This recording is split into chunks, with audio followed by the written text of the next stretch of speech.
मैत्रिणींनो, स्वागत आहे तुमचं आपल्या मराठमोळ्या चॅनलवरती, ज्याचं नाव आहे Indian real life real home in Marathi. आणि मी प्रीती तुम्हा सगळ्यांचं स्वागत करते आपल्या चॅनलवरती। तर मैत्रिणींनो, सगळ्यात अगोदर माझ्या सगळ्या मैत्रिणींना श्री स्वामी समर्थ आणि ओम साईराम। आज आहे गुरुवार आणि गुरुवारचा आमच्या इथे असतो आठवडी बाजार। तर आठवडी बाजार आमच्या इथला कसा असतो, काय असतो ते मी दाखवलं असतं, पण आज पुन्हा नेहमीप्रमाणे तुम्ही म्हणाल का काय नेहमी हेच बोलत असते। खूप रश मध्ये दिवस होता आणि फर्स्ट म्हणजे स्वतःला बरं वाटत नव्हतं अजिबात, म्हणजे पूर्ण मी जाम झालेली होती। मेडिसिन वगैरे घेतलं, हॉस्पिटल मधनं जाऊन आले, त्यानंतर आता बरं वाटतंय। तर पुन्हा छान अशी रिचार्ज होऊन तुमच्या समोर हजर झालेली आहे। आपलं चॅलेंज जे आहे ते आता जवळजवळ 15 दिवस, म्हणजे मी बोलले तर आता 3-4 दिवसापूर्वी, पण मी जवळजवळ 15 दिवसापासून हे चॅलेंज घेतलेलं आहे की मी सलग 21 दिवस युट्यूबला रेग्युलरली आपल्या टायमिंग वरती व्हिडिओ अपलोड करणार आहे। हे चॅलेंज मी पूर्ण करू शकते की नाही हे बघायचंय मला त्यासाठी। तर 15 दिवस होऊन गेलेले आहे। आपला चॅनलवर मी व्हिडिओही छान असे टाकते आहे, रेग्युलर टाकते आहे आणि सपोर्टही छान मिळतोय। काही व्हिडिओना छान असा सपोर्ट आहे, काही व्हिडिओना अजिबात सपोर्ट नाहीये, जे की व्हिडिओ छान असे व्हॅल्युएबल आहे। छान अशा रेसिपीज मी त्यात शेअर केलेले आहे, आय डोंट नो का छान असा रिस्पॉन्स नाही मिळाला, पण हो छान असे काही व्हिडिओना चांगले व्ह्यू पडताय, छान रिस्पॉन्स सुद्धा आहे। पण त्यापेक्षाही जास्त मला रेग्युलर राहायचे 21 दिवस, त्याकरता मी हा प्रयत्न जास्त करते की मी रेग्युलरली व्लॉगिंग करेल। तर आज पण माझी अजिबात परिस्थिती नव्हती की मी व्लॉग सुरू सुद्धा करू शकेल। आणि ऍक्च्युली आता मी व्लॉग स्टार्ट केलेला आहे, हा टायमिंग आहे 6 वाजलेले आहे, 6 वाजता व्लॉग स्टार्ट केलेला आहे। आणि त्याचबरोबर आज आहे ना शौर्यसाठी ऑनलाईन क्लासेस मी बुक केलेले होते, तर त्याचे ट्रायल क्लासेस माझे 2-3 दिवस त्याचे चालू होते, तर त्याचा दुसरा दिवस होता। तर भांजूचे क्लासेस मी घेतलेले होते, तर तो परफॉर्मन्स तो भांजू क्लासेस मध्ये छान व्यवस्थित करतोय, पण मला त्यांची फीज जी ती खूप जास्त वाटली। मी असंच एका युट्यूबरचं बघितलं, दुबई रिटर्न युट्यूबर आहेत त्या, तर त्यांनी त्याचं ऍड केलेली होती की भांजू क्लासेस छान आहे, चांगले आहे, मुलांना मॅथ्स छान शिकवता वगैरे। पण हो छान शिकवता वगैरे ठीक आहे, आपण आता मिडल क्लास फॅमिलीमध्ये आहोत। तर कोण कोण माझ्या या गोष्टी मी बोलते त्या गोष्टीला ऍग्री करतं ते सांगा बरं का, कमेंट करून नक्की सांगा। तर क्लासेस छान होते, हप्त्यात 2च दिवस क्लास होते, 1 तास ते घेणार होते, पण त्या 2 दिवसाचे 1 तास ती क्लास घेणारे त्याचे आपल्याला 80,000 रुपये भरायचे होते। सो मी ते क्लासेस घेणार नाहीये, कारण की एवढे 80,000 एका मुलासाठी आपण फक्त 2 तास क्लास चालणार आहे 2 दिवस, त्याच्यासाठी भरू शकत नाही। तर ते चालू होतं आमचं दुपारपासून, त्यांचे कॉल येत होते, आम्ही त्यांना सांगितलं की नाही आम्ही एवढं पे करू शकत नाही, त्यापेक्षा आम्ही ऑफलाईन जे ते त्याला क्लासेस वगैरे लावून घेऊ। तर ते झालं, तर आम्ही ते जागेवरती लगेचच नाही म्हटलो, कारण की त्याचं मॅथ्स ऑलरेडी छान आहे, त्याला व्यवस्थित तो परफॉर्म करतो। त्याला फक्त हे कोविड पॅन्डेमिक मध्ये काय झालं की मुलांचं लिखाण खूप कमी पडलं, लिहिणं झालंच नाही ना, त्यामुळे तो त्याचं रायटिंग स्पीड कमी आहे, लिहायला कंटाळा येतो। म्हणजे कोविडचे म्हणजे स्टार्टिंगचे त्याचे जे दिवस होते, फर्स्ट स्टँडर्ड ते 3rd स्टँडर्ड पर्यंतचे, ते रायटिंग वर्कच त्याचं झालं नाही, त्यामुळे त्याला लिहायला खूप कंटाळा येतो। त्यामुळे मग आम्हाला त्याची भाषा विषय जे ते त्याचा बेस पक्का करायचा आहे। तसं तो वाचतो नाही असं नाही, व्यवस्थित वाचतो वगैरे, पण आजकालच्या ह्या कॉम्पिटिशनच्या काळामध्ये एवढं स्लो चालून चालणार नाही। तरीही आम्ही त्यांना जास्त मुलांना तिन्ही टेन्शन नाही देते, तुमच्या पद्धतीने तुम्हाला जसं करायचं तसं करा, पण काही गोष्टीत आपल्यालाही विचार करायला लागतो। तर त्याला मी क्लासेस बघत होते, तर हे भांजूचं मी बघितलं, म्हटलं चला आपण ट्राय करूया। केलंही ट्राय, 2 दिवस त्यांनी केलं, छान केलं।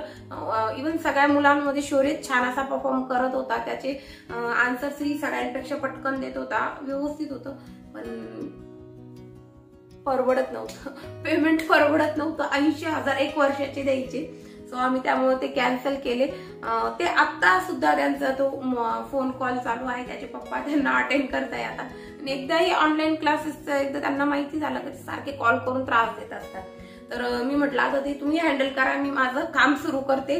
तर आता मी आजचा आमचा इथला आठवडी बाजार आहे, तर आठवडी बाजारातून मी काही बाजारात म्हणजे भाजीपाला तर बघू शकता सगळे व्हेजिटेबल्स जे आहे 2 पिशव्या भरून आणलेले. एकदाच आठवड्याचा बाजार मी घेऊन येत असते, सारखं सारखं जायला नाही होत, कारण की शौर्यचे पप्पा जे ते ऑफिसला गेलेले असतात, त्यांना ऑफिसमधनं यायला वेळ नसतो, किंवा मग ज्या वेळेला ते ऑफिसमधनं येतात त्यावेळेला 8-9 वाजलेले असतात, तर ते येताना सुद्धा भाजी वगैरे काही घेऊन येऊ शकत नाही. आणि सकाळी आमचं घर जे ते सगळे जे ते पहाटे 4:30 वाजेपासून जागे असतात. सो ते घरी असतात, सकाळी असतात घरी. पण काय होतं की पहिले तनिष्काला सोडवायला जायचं, तिची कॉलेजची बस येते तिथपर्यंत, तिकडनं यायचं, त्यांचे वर्कआउटचे क्लासेस अटेंड करायचे, त्यानंतर त्यांचं जे घरून जे ते काही काम करायला लागतं त्यांना ऑफिसचं, तर ते काम करायचं. त्यानंतर मग अनुष्का आणि शौर्यला सोडवायला जायचं, त्या तिकडनं यायचं, मग त्यांचं स्वतःचं आवरायचं, आंघोळ वगैरे, ऑफिसला 9:30-10 वाजेपर्यंत जायचं, तर त्यांना वेळच मिळत नाही. तर त्यामुळे मग मला 8 दिवसाची भाजी सगळी संगच घेऊन यावी लागते. तर इथे कांदे आज मी जास्त आणलेले, जवळजवळ 6 किलो कांदे आणलेले आहे. आणि दाखवते तुम्हाला भाजी वगैरे काय आणलेली आहे. सो त्या हिशोबाने मी आठवडी बाजार जो आहे तो करतच असते. आणि आठवडी बाजार केला ना की छान अशा शेतकऱ्यांकडच्या भाज्या वगैरे येतात, तर छान भाज्या मिळतात, तर मी आठवडी बाजार करतच असते. तर आठवडी बाजारातून व्हेजिटेबल्स आणले आणि त्यानंतर शॉपमध्येही गेले होते. तर शॉपमधनं नवीन वर्षाचं आपलं नवीन कॅलेंडर आणलं 2024चं, काल निर्णयचं. मागच्या वर्षीचं जे कॅलेंडर आहे ना काल निर्णयच होतं, पण ते माझ्याकडनं ते मी बघितलं नाही, फक्त काल निर्णय बघितलं, 2023 घेऊन टाकलं. ते हिंदी कॅलेंडर होतं आणि त्यामुळे ना माझ्या तिथी ज्या तारखा आहे ना त्या खूप चुकत होत्या. तर त्यामुळे मी ह्यावेळेस छान असं बघून मराठी काल निर्णय 2024चं कॅलेंडर आणलेलं आहे. त्यानंतर स्ट्रॉबेरी मस्त अशा हिवाळ्यातल्या फ्रेश पहिल्या वेळेला स्ट्रॉबेरीज आणलेल्या आहे. अर्धा किलो स्ट्रॉबेरी आणलेल्या आहे. रोज आम्ही आमचं जे प्रोटीन घेतो ते स्ट्रॉबेरी फ्लेवरचं असतं, तर ते आम्ही घेत असतो ना त्यावेळेला तो बघतो ना, मम्मा तुम्ही रोज स्ट्रॉबेरी फ्लेवरचं ज्यूस करून पिता आणि मला काहीच देत नाही, मला देत नाही. तर मग त्याचं खूप दिवसात चालू होते की मला स्ट्रॉबेरी ज्यूस प्यायचे. तर त्याकरता मग ह्या अर्धा किलो स्ट्रॉबेरीज आणल्या. त्यानंतर हे 3 प्रकारचे आईस्क्रीमचे पॅकेट आणले, ज्यामध्ये अमूलचे आहे हे, एक जे आहे ते ओरिओ बिस्किट मिक्स असं ओरिओ कुकीज वालं आईस्क्रीम आणलं. त्यानंतर हे एक प्लेन व्हॅनिला आणलं आणि दुसरं पण माझ्या मते मी व्हॅनिलाच आहे. तर 3 व्हॅनिलाचे आईस्क्रीमचे पॅकेट आणले. आणि अजून काय काय आणलं ते आता मी फ्रंट कॅमेऱ्याने तुम्हाला दाखवते. तर व्हिडिओ जर बघायला आवडत असेल तर व्हिडिओला लाईक शेअर कमेंट करा, चॅनलला सबस्क्राईब करा. पहिल्यांदा जर आपलं चॅनल बघत असेल तर नक्की चॅनलला सबस्क्राईब करा, कारण की अशाच प्रकारचे नवनवीन माहितीपूर्ण आणि वेगवेगळे कंटेंट असलेले व्हिडिओज मी तुमच्यासाठी घेऊन येत असते आपल्या चॅनलवरती.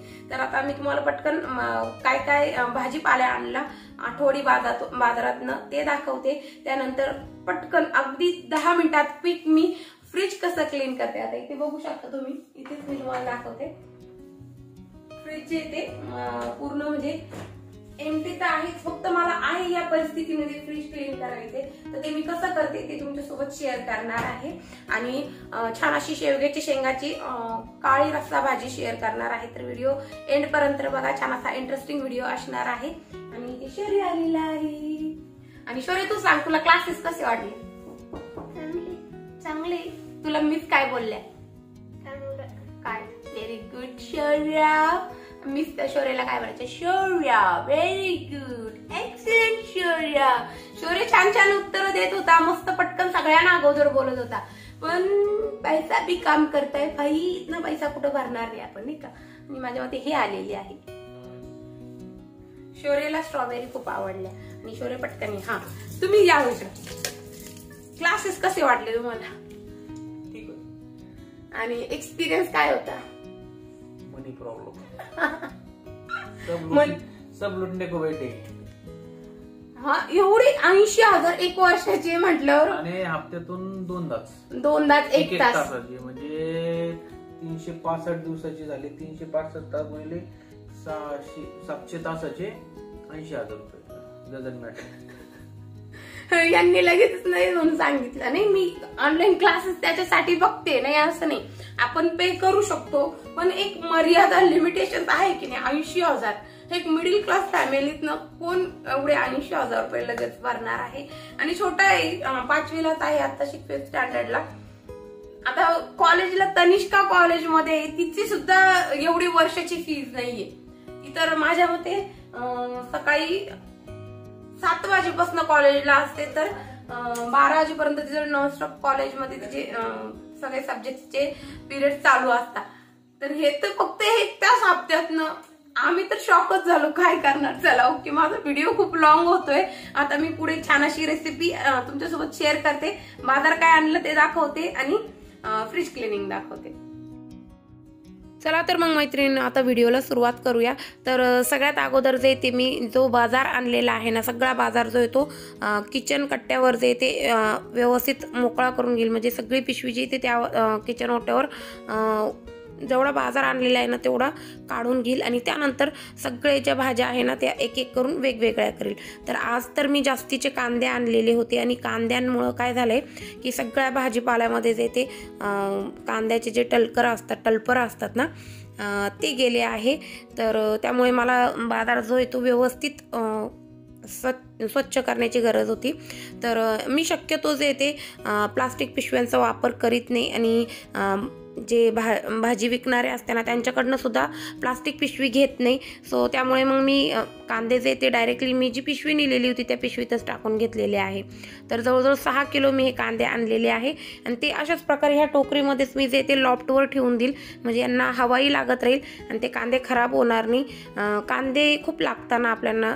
तर मी काय करते की दर गुरुवारी आणण्यापेक्षा ना एक महिना 2 महिना पुरेल असे जे ते एक खट्टीच आणून घेत असते एकदाच आणि ते जे ते यूज करत असते. मग दर गुरुवारी जे ते पिशवी जास्त जड होत नाही. लसूण झालं, कांदे झाले ते मी एकदाच महिन्याचे किंवा 2 महिन्याचे आणून ठेवत राहते. तर गाजर आणलेले आहे, डांगर आणलेलं आहे. तर गाजर जे ते आहे त्या परिस्थितीतच आपल्याला फ्रीजमध्ये पिशवीमध्ये गुंडाळून ठेवून द्यायचे. आणि जे डांगर आणलेले ना, पिवळं डांगर आणलेलं आहे मी, लाल भोपळा. तर ह्याचे जे बियांचा पार्ट आहे ना तो चाकूने काढून घ्यायचा आहे आणि त्यानंतर मग ते प्लास्टिकच्या पिशवीमध्ये भरून स्टोअर करायचे. पुढे व्हिडिओमध्ये मी दाखवलेलं आहे की मी कसं स्टोअर करते. त्यानंतर कुठलाही शेंगांचा प्रकार आणलेला असेल ना तर ते मी लगेचच ते निसून घेत असते. किंवा मग आता हे बीन्स आणलेले मी, तर मला ते कशा प्रकारे यूज करायचे तर त्या हिशोबाने मी बीन्सचे ते कट करून घेतलेले आहे. त्यानंतर मटार आणलेले, ते मटार जे ते लगेचच फ्रेश आहे ना तेच लगेच ते सोलून आणि डब्यामध्ये पॅक करून ठेवायचे. त्यानंतर मेथीची भाजी निसून ठेवायची, शेपूची भाजी असेल तर निसून ठेवायची, पालकाची भाजी निसून ठेवायची, कोथिंबीर निसून ठेवायची. ह्याने काय होतं की आपल्या फ्रीजमध्ये ह्या गोष्टी जागाही कमी घेतात आणि आपलं कामही खूप म्हणजे गुरुवारच्या बाजारच्या दिवशीच माझं बरंचसं काम जे ते भाजीपाला निवडण्याचं होऊन गेलेलं असतं. तर या पद्धतीने मी भाजीपाला जो तो फ्रीजमध्ये नीट व्यवस्थित निसून वगैरे मग ठेवत असते.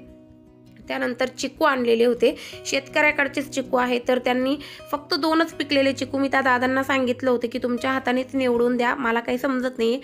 तर त्यांनी सांगितलं की मी 2च फक्त ताई पिकलेले चिकू टाकले, बाकी सगळे कच्चे. तर ते तुम्ही कशा प्रकारे पिकवायला ठेवायचे ते त्यांनी सांगितलं होतं की पेपरमध्ये किंवा मग कपड्यामध्ये गुंडाळून ठेवून द्या, ते बरोबर 2 दिवसात पिकून जाईल. तर त्या हिशोबाने मी चिकू जे ते एका कपड्यामध्ये गुंडाळून ठेवलेले आहे.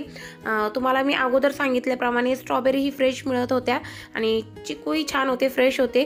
तर त्यामुळे मुलांना जे ते स्मूदी किंवा मी जास्त करून स्मूदीज घेत असते. मी ज्या वेळेला घेते स्वतः त्यावेळेला मी दहीचा यूज करत असते आणि मुलांना स्मूदी बनवून देते ना त्यावेळेला त्यामध्ये मी आईस्क्रीमचा यूज करत असते, जेणेकरून ते आंबट वगैरे होत नाही, मग मुलांना जास्त बाधत नाही त्या ह्या गोष्टी.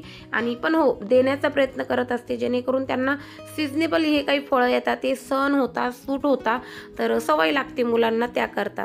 आणि त्यानंतर शौर्याची बघा गर्दी, माझ्या काम आवरता त्याची गर्दी चालूच आहे. मूवी लावलेली आहे आणि एक आपल्या सबस्क्रायबर ताई म्हणत होते की तुम्ही साऊथच्या मूवींचे लवर आहात का? तर हो, मिस्टरांना साऊथच्या मूवी खूप आवडतात. मी शक्यतो मूवी बघत नाही आणि बघितल्याच तर आपल्या मराठी मूवी बघते आणि साऊथ इंडियन मूवीसुद्धा बघते. छान असतात, एंटरटेनमेंट छान होतं. बाकी त्यातलं जे फायटिंग वगैरे दाखवलेली असते ना ते नसतं, खरं नसतं. रिअल लाईफमध्ये असं जर झालं ना तर मग वा भारी मज्जाच येऊन जाईल. इतकी छान फायटिंग करणारे भाऊ नवरे मिळाले तर ते फक्त स्वप्नातच होऊ शकतं. असो, आता ते बघतायत मूवी आणि मला आता तुम्हाला सांगितल्याप्रमाणे 6 वाजता मी बरोबर घरात आलेली होते आणि मला हा सगळा भाजीपाला व्यवस्थित निसून वगैरे सॉर्ट आउट करून फ्रीजमध्ये सेट करायचा होता. तेही फ्रीज मला क्लीन करून घ्यायचं होतं. अगदी 10 मिनटामध्ये मी फ्रीज क्लीन करत असते. तेही पुढे व्हिडिओ मी तुमच्यासोबत शेअर केलेला आहे. त्या अगोदर मिस्टर संध्याकाळी आलेले होते ना, तर त्यांनी दूध आणलेलं होतं. तर दूधही मी इकडे गरम करायला ठेवलेलं आहे आणि जे कालचं दूध होतं ना ते मी गरम केलेलं होतं, ते तसंच मी उचलून फ्रीजमध्ये ठेवणार आहे. पण त्या अगोदर फ्रीज क्लीन करून घेणार आहे. तर इथे बघा मी मटार शिलून ठेवलेले, बीन्स कट करून ठेवलेले, त्यानंतर डांगरचे ते पिवळा भोपळा तो व्यवस्थित सोलून आणि ठेवलेला आहे. वांगे वगैरे सगळं पॅक करून ठेवलेलं आहे. मेथीची भाजी निसून घेतलेली आहे, कोथिंबीर निसून घेतलेली आहे आणि स्वीटकॉर्न आणलेले होते. तर ते मी न सोलताच असे स्टोअर करेल फ्रीजमध्ये. नाही, जिथे बटाटे ठेवते जाळीमध्ये त्याच जाळीमध्ये ठेवणार आहे. आणि त्यानंतर आता हे बघा, आता फ्रीज क्लीन करायला घेणारे. भाजीपाला माझा सगळा क्लीन करून झालेला होता. आता म्हटलं फ्रीज क्लीन करून घ्यावं. तर जे फ्रीजर आहे ना तेही मी 7-8 दिवसा मिळून अशाच प्रकारे पुसत असते. तर काय होतं, फ्रीजरमध्ये मी ना मसाले ठेवलेले असतात. तर घाई गर्दीमध्ये आपण काय करतो, पटापट फ्रीजमधनं मसाले घेतो आणि तेच खराब हात असताना आपले तेच मसाल्याच्या डब्यांना हात लावतो आणि तसेच ते पुन्हा फ्रीजमध्ये ठेवत असतो. तर त्यामुळे थोडेफार प्रमाणात जे येते माझे किचन हे फ्रीजमधले ज्या काचेच्या बरण्या आहे ना मसाल्यांच्या, त्या खराब होत्या. तर त्या मी जे ते अशा प्रकारे शक्यतो टिश्यू पेपरने मी फ्रीज जो आहे तो आतून क्लीन करत असते. 8 दिवसातून ज्या वेळेला मी क्लिनिंग करते त्यावेळेला, आणि महिन्यातून एकदा डीप क्लिनिंग करते ना, तर त्यावेळेला मी कसं क्लीन करते त्याची व्हिडिओ या अगोदरच मी दिवाळीमध्ये तुमच्यासोबत शेअर केलेली आहे. तुम्ही ती व्हिडिओ बघू शकता. तर इथे फ्रीज क्लीन करायला घेतलं होतं, शौर्याला घेतलेलं होतं ना, तर शौर्याला मी फक्त हा दरवाजा थोडा वेळ पकड म्हणून बोलवलेलं होतं. तर तो आलेला होता. तर त्याने चेरी बघितली, तर त्याला चेरी खायची होती. तर त्याला थोडीशी चेरी दिली, तो खातोय आणि मला मदतही करून लागतोय. तर अशा प्रकारे मी अगोदर सांगितल्याप्रमाणे मुलांना माझ्या मदतीला हाताखाली घेत असते. त्यानंतर आता काही गरज नव्हती, मग त्यामुळे त्याला म्हटलं तू जा, आता मी करते माझं. आता मी खालच्या साईडला जे ते फ्रीजर क्लीन करून झाला, आता फ्रीज क्लीन करते. तर फ्रीजमध्ये ज्या मॅट ठेवलेल्या आहे ना त्याही फक्त एकदाच आपल्याला ओल्या कपड्याने वाईप आऊट करायच्या आहे आणि त्या इतक्यात म्हणजे क्लीन होऊन जातं. कारण की रोज रेग्युलरली मी अशा प्रकारे म्हणजे आठवड्यातून क्लिनिंग करत असते. आणि मला वाटलं की आता फ्रीजमध्ये काही पडलं आहे किंवा खराब झालं आहे तर लगेचच मी ते पुसून घेते, लगेच क्लीन करून घेते. त्यामुळे मी फ्रीज जे ते जास्त खराब होत नाही. आणि मग ज्या वेळेला मी अशा प्रकारे क्लीन करते ना तर पटकन असं माझं फ्रीज क्लीन होऊन जातो. आणि त्यानंतर ह्या स्टूलवर मी बसलेले आहे ना, हा स्टूल मी शक्यतो फ्रीज क्लीन करत असताना बसण्यासाठी किंवा मग किचन क्लीन करत असतो ना आपण, किचन प्लॅटफॉर्मच्या खालचं जे पार्ट असतो ना तो क्लीन करताना काय होतं की एकदम खाली बसलं ना की खूप कंबर दुखते माझी. मी अगोदर तुम्हाला तुमच्यासोबत शेअर केलेलं आहे, माझ्या मते कालच्याच व्हिडिओमध्ये शेअर केलेलं होतं की माझं शौर्याच्या टायमाला ना C-सेशन झालेलं. तर त्यामुळे ना मला पिरियड्समध्ये ना पाठीत खूप त्रास होतो. कारण की पाठीतले जे मणक्यातले इंजेक्शन असते ना, पाठीत इंजेक्शन दिलेलं असतं बघा ऑपरेशनच्या अगोदर, ते इंजेक्शन माझे 3 झालेले आहे आणि 3 ते 4 माझे ऑपरेशन झालेले आहेत मोठे. एखाद्या दिवशी सांगेल तेही काय कारणं होते, कशाचे ऑपरेशन झालेले आहेत ते. तर त्यामुळे ना मला ना असं एकदम असं कंबर अशी तरंगून ठेवून असं वाकून बसता येत नाही किंवा मग एकदमच 2 पायावर बसता नाही येत, कारण की एकदमच असं पायावरती लोड येतो त्यामुळे. तर मग मी त्यासाठी हा स्टूल घेतलेला आहे. आरामशीर आपलं स्टूलवर बसायचं आणि काम करायचं, कितीही वेळ लागू दे. मग तुम्ही व्हिडिओमध्ये बघतच असता की मी भरपूर सारी क्लिनिंग करत असते, व्यवस्थित क्लिनिंग करत असते आणि घर माझं नेहमी स्वच्छ असतं. तर कितीही वेळ लागू दे, मग मला व्यवस्थित क्लिनिंग करायची असते आणि ते मी ह्या स्टूलवर बसून व्यवस्थित करते. तर माझा आता तुमच्यासोबत बोलता फ्रीज क्लीन झालं होतं, फ्रीज क्लीन करून घेतलं. सगळे जेवढे भाजीपाला आणलेलं होतं ते सगळं मी फ्रीजमध्ये ठेवून दिलं आणि अंडेही आणलेले होते. तर ते अंडेही मी संडेला करणार आहे, तर त्या हिशोबाने ते वरतीच दरवाज्यातच ठेवलेले. मला एक ट्रे जो आहे ना फ्रीजमधला तो सापडत नव्हता, त्यामुळे मी ते तिथंच ठेवलेले. तर आता ते आवरून घेतलं, लगेच तिथे स्वयंपाकाला लागलेली आहे. तर शेवग्याच्या शेंगा जे ते मी सकाळीच जे ते थोडीशी चवीनुसार मीठ आणि हळद हळद घालून शिजवून ठेवलेल्या होत्या एक साईडला. तर शेवग्याच्या शेंगा बनवायला घेतलेल्या आणि सकाळीच मी काळा मसाला वाटणही बनवून ठेवलेलं होतं. तर ते वाटण यूज करून या शेंगा बनवणार आहे. तर कास्ट आयरनची कढाई गरम करायला ठेवली. ती गरम झालेली नव्हती तोवर त्यामध्ये तेल टाकलं आणि तेल टाकल्यानंतर त्यामध्ये 1.5 चमचा काश्मीरी लाल तिखट घातलं, 1 चमचा धना पावडर घातली, अर्धा चमचा हळद घातली आणि कोथिंबीर घातली आणि घरगुती गरम मसाला घातला, जो कांदा लसूण विरहित तो मसाला घातलेला आहे अर्धा चमचा. आणि हलक्याशा तेलामध्ये थोडंसं ते सगळे मसाले जे ते भाजून घेतले, म्हणजे ते जळणार नाही ह्या हिशोबाने कोमट तेलामध्ये ते मसाले छान असे तळून घेतले. त्यानंतर घरी बनवलेलं कांदा लसूण आलं शेंगदाणे आणि फुटाण्याचं वाटण मी सकाळी बनवून घेतलेलं होतं. तर ते वाटण घातलेले 3 ते 4 चमचे. आता हे वाटण घालून आपल्याला छान असं तेल सुटस्तोर परतून घ्यायचे. हे परतून होतंय तोवर मी तिकडे तुम्हाला दाखवलं की मी मुळा जो आहे तो कट करून घेतलेला होता. तर मुळ्याची स्लाइसची भाजी मी कशी बनवते तेही मी तुमच्यासोबत शेअर करणार आहे. तर वाटण जे ते छान असं तेल सोडायला लागलं होतं, त्यामध्ये मी शिजलेल्या शेवग्याच्या शेंगा घातल्या आणि पाहिजे त्या प्रमाणात पाणी घातलं आणि बस आता आपल्याला ही भाजी आपली बऱ्यापैकी रेडी झालेली. बस 10 मिनटं आपल्याला मीडियम गॅसवर ही शिजवून द्यायची. तोवर पुन्हा इकडे मी दुसरी कढाई ठेवलेली. कढाईमध्ये अगदी 1 चमचा भरून तेल टाकलं. तेल गरम झालं. त्यानंतर त्यामध्ये मोहरी टाकली आणि जिरे टाकले. छान अशी मोहरी आणि जिरे फुलून द्यायचे. त्यानंतर थोडीशी कोथिंबीर टाकायची. कढीपत्ता असेल तर कढीपत्तासुद्धा टाका, खूप छान अशी चव येते. आणि त्यानंतर छिलून घेऊन आणि गोल गोल स्लाइसमध्ये कट केलेला मुळा मी यात घातलेला आहे. अर्धा चमचा लाल तिखट घातलेले, पाव चमचा हळद पावडर घातली, चवीनुसार मीठ घातले दोन्ही भाज्यांमध्ये. आणि बस आपल्याला तेलावरती 1 मिनिटभर हा मुळा जो आहे तो स्लाइस केलेला तो छान असा परतून घ्यायचा आहे. आणि त्यानंतर यामध्ये जेवढं आपल्याला शिजण्यासाठी पाणी लागणार आहे, तर मी 1 मोठी मेजरिंग वाटी असते ना आपली मेजरिंग कप, तो 1 कप भरून यात पाणी टाकलं आणि छान असा हा मुळा आपल्याला मीडियम गॅसवर शिजवून घ्यायचा आहे. 5 ते 7 मिनिटात मुळा छान असा शिजला जातो. मुळ्याची भाजी एक साईड शिजते तोवर इकडे शेवग्याच्या शेंगाही माझ्या शिजून रेडी झालेल्या होत्या. भात मी बनवून घेतलेला होता, पीठ मळून घेतलेलं होतं. तर लगेचच आता पीठ मळून ते पोळ्या करून घेणार आहे. तर पहिली पोळी केली, ती पोळी जिथे बेलाला दूध कालासाठी काढलेली आहे, तर तिचा दूध काला करून देईल आणि त्यानंतर पुढच्या सगळ्या चपात्या जे ते करून घेईल. चपात्या करायला लागलं की चपात्यांचा वास यायला लागला ना की बेलाचं एकदम म्हणजे असं होतं ना की तिच्या अंगात यायला लागतं, ती एकदम एड्यावानी करायला लागते. तर अगोदर मी तिचा काला करून देणार आहे दुधाचा, म्हणजे अनुष्काला सांगणार आहे, अनुष्का तिला दूध काला करून देईल आणि तोवर मी सगळ्या चपात्या बनवून घेणार आहे. तर टोटल मी हे सगळं काम करता करता 8 वाजले आणि खरं सांगते फक्त 1 तासात माझा हा सगळा स्वयंपाक बनवून झाला. अजिबात वेळ लागला नाही, कारण की पूर्वनियोजन मी केलेलं होतं. सकाळी तर मी स्वयंपाक केलेलाच होता, पण तो स्वयंपाक करता करता मी काळ्या मसाल्याचं वाटण केलेलं होतं. पुन्हा या शेंगा ज्या आहे शेवग्याच्या शेंगा त्या शिजून घेतलेल्या होत्या. त्यानंतर मुळा छिलून किसून ठेवलेला होता. तर आता मला एवढे सगळे कामं होते ना, ती सगळे कामं करून आणि स्वयंपाक करायला अजिबात जड गेलं नाही किंवा म्हणजे जास्त असं वाटलं नाही, कारण की मी ही सगळं पूर्वनियोजन करून ठेवलेलं होतं. तर चपात्या आता माझ्या इथे बनवून झालेल्या आहे. इथे मी सगळ्यात पहिलं ताटचे ते शौर्य आणि त्याच्या पप्पाला बनवून देईल आणि बस माझा इथे स्वयंपाक झालेला आहे.